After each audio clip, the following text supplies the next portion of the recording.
재검표가 예상돼 있는데 대개 이제 현장을 많이 경험해 보셨을 테니까 이 선거 무효 소송과 관련해서 한성전 위원장님 보시기에 어떻습니까? 이제 대개 현장에 있는 뭐 예, 제가 원고 측이나 이런 부분을 현장 원고 측을 연락을 하고 조언을 드리려고 했더니 원고가 의외로 이 선거 무효 소송에서 그 쟁점 그리고 선거 무효 사유 그리고 재판 절차라든가 이게 너무 모르고 있어요.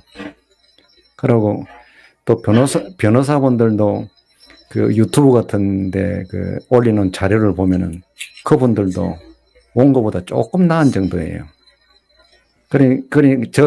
이렇게 나가면은 대법원 재판부에서 전부 다 패소를 할 수가 있습니다. 그래서 제가 더 고민이 되어서 적극적으로 연락을 했더니 의외로 이 재판에 대해서 자기들은 거의 포기하는 그런 행동을 보였습니다. 제가 볼 적에는 이번 부정선거는 100% 원고가 이길 수가 있습니다.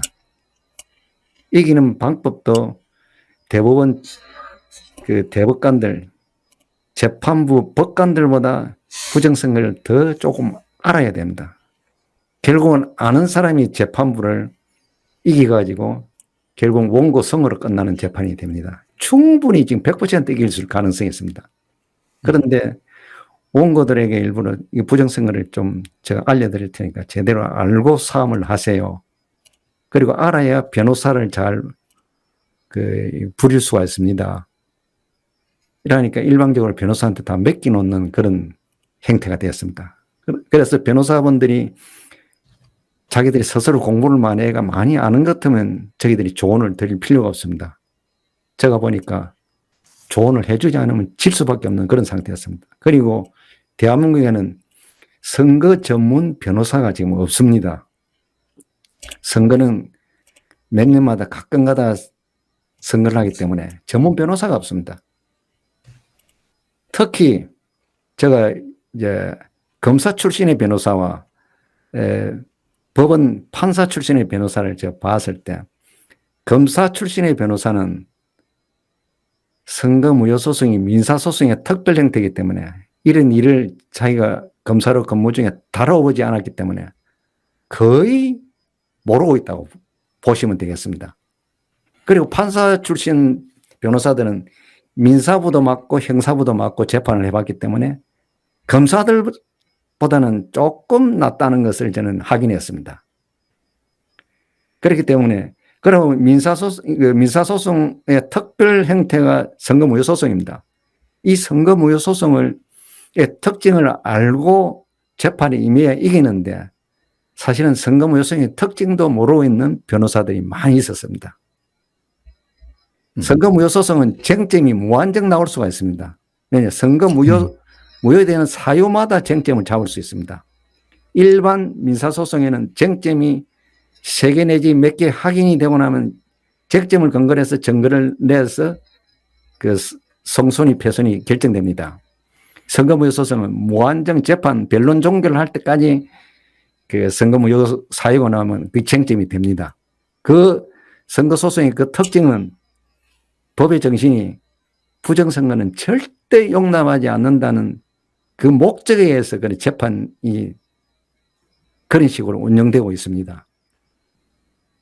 그런데 그런 내용을 원고들은 전혀 모르고 있었다는 것입니다. 네. 조슈아님 한번 보시죠. 그러면 지금 좀 상당히 좀 놀라운 말씀을 하셨는데, 네. 이제 우리가 뭐 알기로는 이제 민경욱 전 의원이 이 문제에 좀 적극적이고, 나머지 이제 후보들은 그동안 계속해서 소극적인 그런 자세를 유지해 왔지 않습니까? 그런데 이제 실질적으로 이제 오늘 한성전 위원장님이 그런 현장 분위기를 이렇게 전해줬는데, 이 원고 측에서 그렇게 이제 적극적이지 않은 것 같다. 물론 또 원고 측 입장은 또 다른 이야기를 할 수 있겠죠. 그 부분에 대해서 이제 조슈아님은 어떤 생각을 갖고 계십니까? 제가 지금, 제가 제 생각을 얘기할 상황이 아닌 것 같고, 좀 질문을 좀 더 드리고 싶은데요. 예, 맞습니다. 물론 이제 이제, 앞으로 있을 어떤 지역에 어떤 분이시다, 이거 얘기만 이제, 좀 안 하시면 또 상관없을 것 같은데, 좀 직접 이제 만나보고 물어보고 좀 하니까 좀 이걸 좀 적극적으로 자기가 좀 열심히 이걸 좀 배워가지고 해보겠다 이런 분들이 좀 계시던가요? 그런 분이 없었습니다. 당연히 저는 자기가 재판을, 선거무효 소송이 큰 재판이거든요. 이 재판을 진행하면서 이거 쟁점이 뭐고, 선거무효 사유가 뭔지를 알고 제가 재판에 임했는 줄 알았습니다. 그 뜻도 모르고 있는 원고들이 많았습니다. 아니, 그러면요. 예. 이런 질문 드리기가 좀 죄송한데, 예. 그러니까 좀 대화를 좀 해보셨다고 하니까요. 예. 선거무효 소송을 왜 하셨다고 하시나요? 왜 자기가 이제 감각적으로 자기가 이겼다고 생각했는데 뭔가 이상하다. 사전투표에서 치니까 억울하기도 하고 진짜 이상하다. 그 감각에 많이 의존을 했어요. 그건 좋습니다. 맞습니다. 네. 그러면은 증거를 찾아야 되는 거예요. 증거를 찾아놓고 자기가 분석하고 알고, 내가 100% 이기는 사람이었구나. 완전한 부정성이 있구나. 자기가 확인을 하고 그 다음에 적극적으로 변호사한테도 이런 사건이다. 그리고 당신은 선거무효소송 소장을 걸어놨으니까 신청권, 어느 건 신청을 하고 계속 공격을 하자. 그리고 대법원 재판부에서 재판을 거부하고 있으니 그거에 대한 이유도 알려달라고 하고 바로 그런 이유를 부기하지 않으면은 바로 대법원 재판관을 상대로 고소를 하자. 이런 식으로 지금 생각을 하고 논의가 돼야 돼요. 왜냐?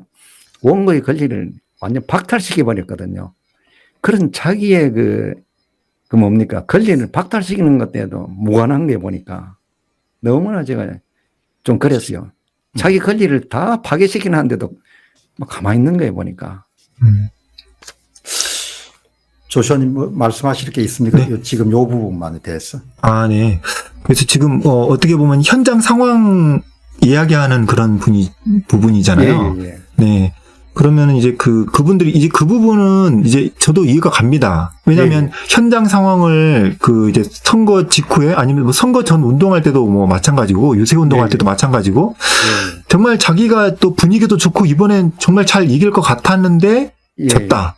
그게 이상하다는 느낌은 본인이 확실하게 든다는 얘기인 거죠. 이거 원고들은 하나같이 감각적으로 이상하다는 걸 느꼈고, 그러고 원고들이 참 제가 그 사고방식 인식에 대해서 아쉬운 점이 뭐가면은 대법원이 중앙선관위가 이길 것 같으면 대법원이 벌써 재판 다 끝냈습니다.